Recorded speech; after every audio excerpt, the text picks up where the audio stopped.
berapa banyak sih yang jadi pejabat yang amanah? Iya. Apa Bapak jamin kalau saya jadi pejabat saya pasti amanah? Belum tentu ya Pak ya. Saya aja nggak jamin, apalagi Bapak kan? Iya. Kan? Nah, gini. Ujung-ujungnya apa sih muaranya? Orang mau jadi pejabat kek, mau jadi gubernur kek, jadi menteri kek, ujung-ujungnya semua apa? Perut Pak, isi perut. Semua orang hidup punya tujuan, kerja juga. Sekolah untuk kerja. Kerja apa? Untuk cari makan, untuk isi perut. Politikus apa ya? Jadi dapat gaji dari negara, isi perut. Cuman yang saya suka sedih. Saya ditawarin nyalek berapa kali oleh Pak Erlangga. Dengan segala hormat saya tolak. Jabatan-jabatan juga saya bilang saya tolak. Terus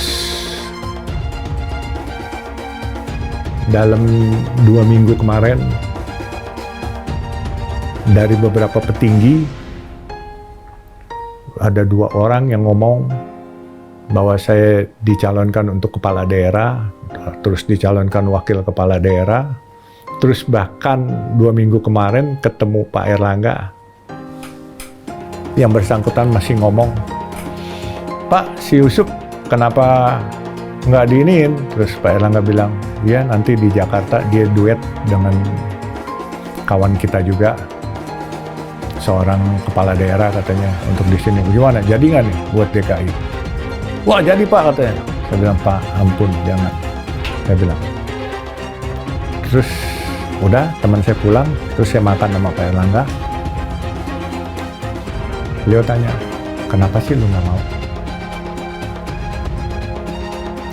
Saya bilang gini Pak, pertama saya nggak pernah mimpi jadi pejabat Pak, dan nggak kepengen jadi pejabat. Jujur walaupun pejabat punya kuasa.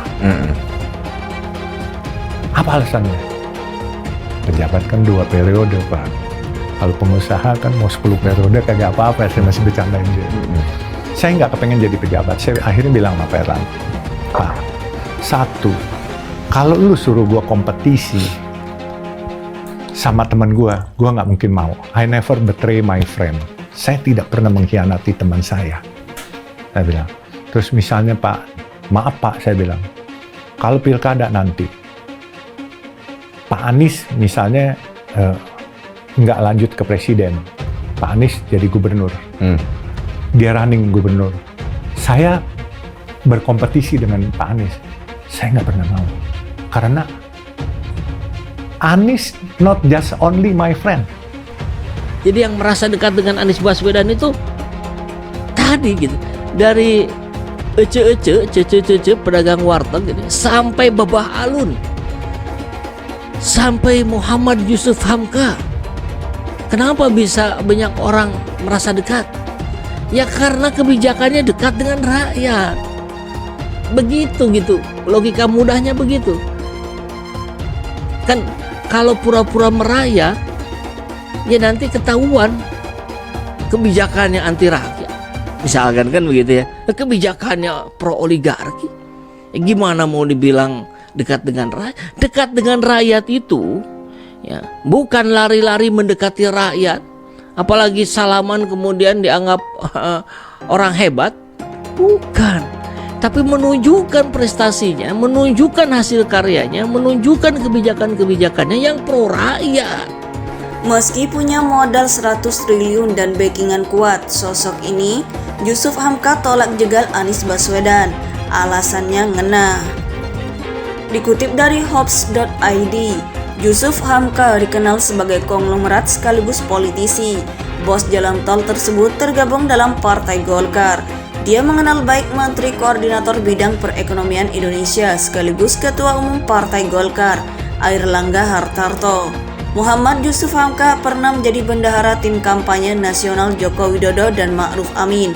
Berkali-kali pula pengusaha berdarah Tionghoa tersebut ditawari untuk menjabat.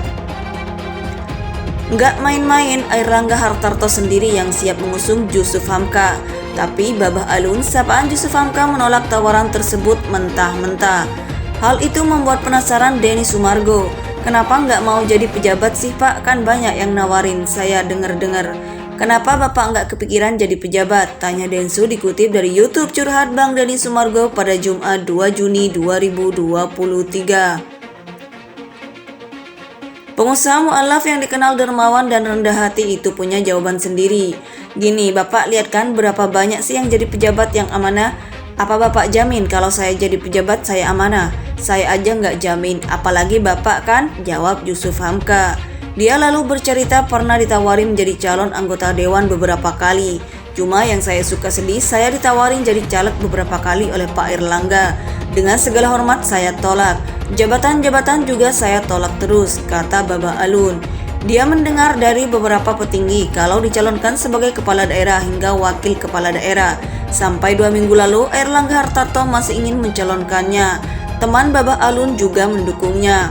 Erlangga berkata, iya entar di Jakarta dia duet dengan kawan kita juga, seorang kepala daerah, kawan kita juga. Gimana nih, jadi nggak buat DKI? Katanya menirukan ucapan Ketum Golkar. Usulan itu ditolak Babah Alun. Saya bilang, ampun Pak, jangan. Beliau tanya, kenapa sih lo gak mau? Ada 2 alasan yang membuatnya menolak. Saya bilang gini, Pak, pertama saya nggak pernah mimpi jadi pejabat dan nggak kepengen jadi pejabat. Jujur, walaupun pejabat punya kuasa.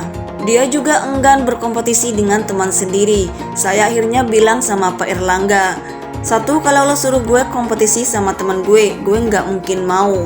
Saya nggak mau mengkhianati teman saya. Yusuf Hamka lalu menyoal Anies Baswedan. Misalnya, maaf, saya kalau pilkada nanti, Pak Anies misalnya nggak lanjut jadi presiden, Pak Anies jadi gubernur, dia running gubernur. Saya berkompetisi dengan Pak Anies, saya nggak pernah mau. Karena Anies not just only my friend, that your friend loh Pak. Jadi nggak mungkin saya berkompetisi sama Pak Anies. Lalu dia mengaku nggak punya urat pejabat. Kedua, saya nggak punya urat jadi pejabat. Kalau pejabat mesti tebel mukanya, tebel kuping, urat malu harus ada. Kalau nggak bisa. Urat malu saya belum numbuh,